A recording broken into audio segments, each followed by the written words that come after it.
All right, get this. October 16th. Just another day, you'd think, right? Nope, not even close. You guys sent in a ton of sports facts about this date, and wow, you weren't kidding. So buckle up, because we're diving deep into a day overflowing with legendary baseball showdowns, Olympic protests that shook the world, and yeah, enough football action to make your head spin. It really makes you realize just how much can happen on a single day in the world of sports, right? It's crazy when you think about all the different eras and athletes all colliding on this one date. You got that right. Okay, so picture this. It's 2003, Game 7 of the ALCS, Yankees-Red Sox. Just saying that out loud gives me chills. You can practically taste the tension, right? Bottom of the 11th, bases loaded, 2 outs, and who steps up to the plate but Aaron Boone? Bam. That walk-off homer is the stuff of legends. The crowd goes absolutely nuts, pandemonium in Yankee Stadium. Can you imagine being there? And the media, forget about it. They went completely bonkers. That New York Post headline the next day. Aaron Boondoggle. Just perfect. Pure gold. But this was bigger than just one game, right? It was like this massive earthquake in the history of this insane rivalry. Think about it. You're a Red Sox fan, and bam, the curse of the Bambino rears its ugly head again. Talk about a punch in the gut. You know, the craziest thing is that Boone could barely even speak after the game. Interviews, he was practically speechless. It's like the weight of that rivalry, all those years of heartbreak for the Red Sox, it all just hit him at once. Overwhelming. Definitely. And the thing is, Boone hadn't even been a Yankee for very long, but that one swing, that one moment, it cemented his place in baseball history forever. It almost makes you want to go back and reread the whole Yankees-Red Sox rivalry. You know, like start to finish, all the players, all those insane games. So much history there. Absolutely. But hey, before we get lost in the past, October 16th still has more baseball magic up its sleeve. We got to rewind to 1962 for a second. So picture this. Ralph Terry, he's on the mound for the Yankees, and he shuts down the Giants. Game 7 of the World Series. A complete game shutout. Talk about legendary. But this wasn't just any win. This was the win that cemented the Yankees as a true dynasty. Think about it. Their 20th championship in just 40 years. Total domination. No other way to put it. And you can't forget about what was happening in the world back then. 1962, the Yankees, they were like America's team, you know? A symbol of strength, of consistency during a time that was, well, pretty turbulent. So true. Speaking of turbulent times, let's fast forward just a few years to 1969. I mean, talk about a year of massive change. Yeah. Right? In the middle of all of that, you've got the Miracle Mets. Total underdogs. Nobody thought they had a shot. But they defied all the odds, won the World Series against the Baltimore Orioles, who were supposed to be unstoppable. It's like something out of a movie. 1969 was a pivotal year, no doubt. And that Mets win, it meant something way bigger than just baseball, you know? It gave people hope, something to believe in when things felt so uncertain, like anything was possible. Exactly. It was a win for anyone who'd ever been told no, told they couldn't do it. Inspiring stuff. But hey, October 16th, it's not just about victory laps and champagne showers, you know. It's also about courage, about athletes taking a stand. Absolutely. We got to talk about Tommie Smith and John Carlos, 1968 Olympics. That image of them, fists raised on the podium during the medal ceremony, it's burned into our minds for a reason. One of the most powerful moments in sports history, period. No argument here. And for those who haven't seen it, go look it up later. They were protesting racial injustice in America, which was, you know, incredibly bold and controversial at the time. No kidding. They were banned from the games for it. But that one act of defiance, it sparked this huge national conversation about race, about athletes using their platforms to fight for social justice. And honestly, I think we're still having that same conversation today in a lot of ways. 100%. It makes you think, what's the responsibility of athletes when it comes to speaking out? It's tough. There's no easy answer. Yeah, it's a tough one, for sure. And it goes way beyond sports, right? It's about having a platform, using your voice for something bigger than yourself. Totally. And some of those platforms, they don't get much bigger than the NFL. So get ready for some serious football, because October 16th brought us some record-breaking performances that are going to blow your mind. We're talking about the kind of day that has commentators reaching for their thesauruses, you know? Oh yeah. First up, let's rewind to 1977 for a sec. Picture this. The Denver Broncos, they completely shut down the Oakland Raiders. And we're talking about the legendary Raiders. Oh, no. They intercept Ken Stabler, get this, not once, not twice, but 7 times in a single game. 7! That's not just defense, that's practically psychic, right? 7 interceptions, it's insane. It's like they knew exactly what was coming. Oh.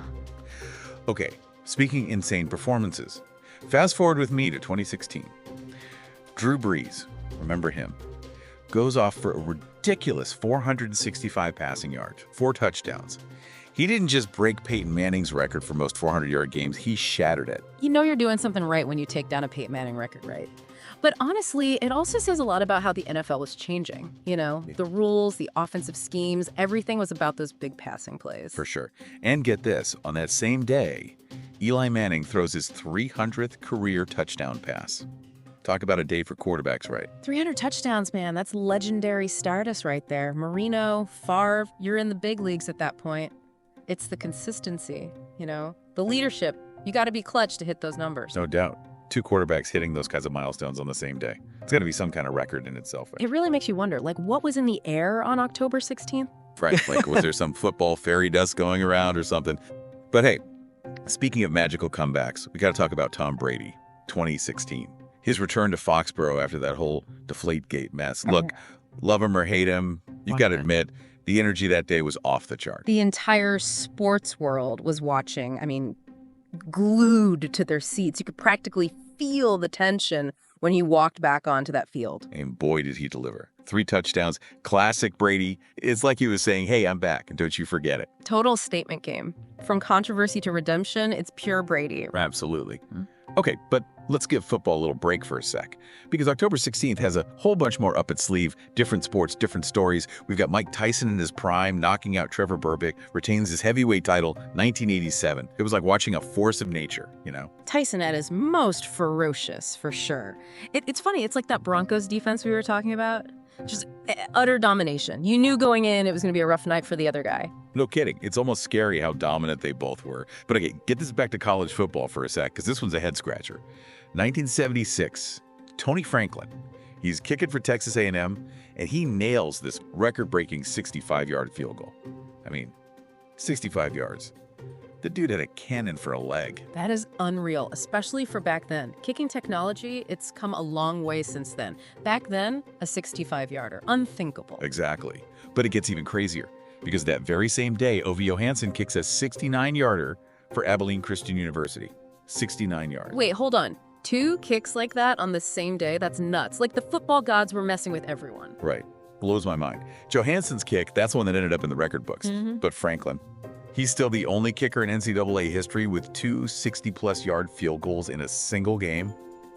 That's got to count for something. Yeah, it's amazing. It's incredible, right? From those crazy finishes down to the wire games to those moments where you're like, that just happened October 16th. It just delivers. And we are not done yet. Still more ground to cover. It's wild how one day can have it all, you know? But hey, October 16th, it's not always about those triumphant moments, those celebrations. Because on this date in 2011, we lost Dan Weldon, an incredible driver, a tragic accident at the Las Vegas Motor Speedway. Yeah, that one was tough. A real blow to the racing world. It reminds us that for all the wins, all the excitement, there's always that element of risk. It's true. They put it all on the line every time. But let's shift gears for a sec, talk about some beginnings, you know? Because October 16th also marks a few fresh starts. Like in 1970, 2 brand new NBA franchises, the Portland Trail Blazers and the Buffalo Braves. They eventually became the Los Angeles Clippers, by the way. They both played their very first games. There's always something special about a new franchise, right? That sense of possibility. And the Blazers, they really kicked things off in style, won their first game. Talk about making a statement. And hey, speaking of legendary franchises, we got to mention the one and only Jack Johnson. 1909, he defends his heavyweight title against Stanley Ketchel, knocks him out in the 12th round.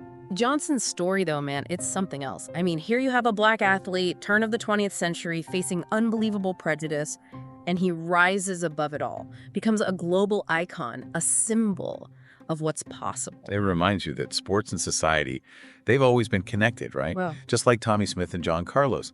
Jack Johnson used his platform to challenge the way things were, even when it was tough, even when it felt impossible. He absolutely did. Paved the way for so many black athletes who came after him. His impact is still felt today. No question. And hey, speaking of inspiring athletes, let's dive into the pool for a second, right? October 16th, 1964. Sharon Stouter, she smashes the world record in the women's 100-meter butterfly Tokyo Olympics. What a performance, right? But it wasn't just about the gold medal, you know? It was about pushing the limits, showing everyone what was possible, the dedication, the drive. It's incredible. A true trailblazer, no doubt about it. Okay, from the pool, let's flip over to the world of gymnastics, shall we? 2011, Danelle Leyva. Becomes the first American male gymnast in over a decade to win gold at the World Championships.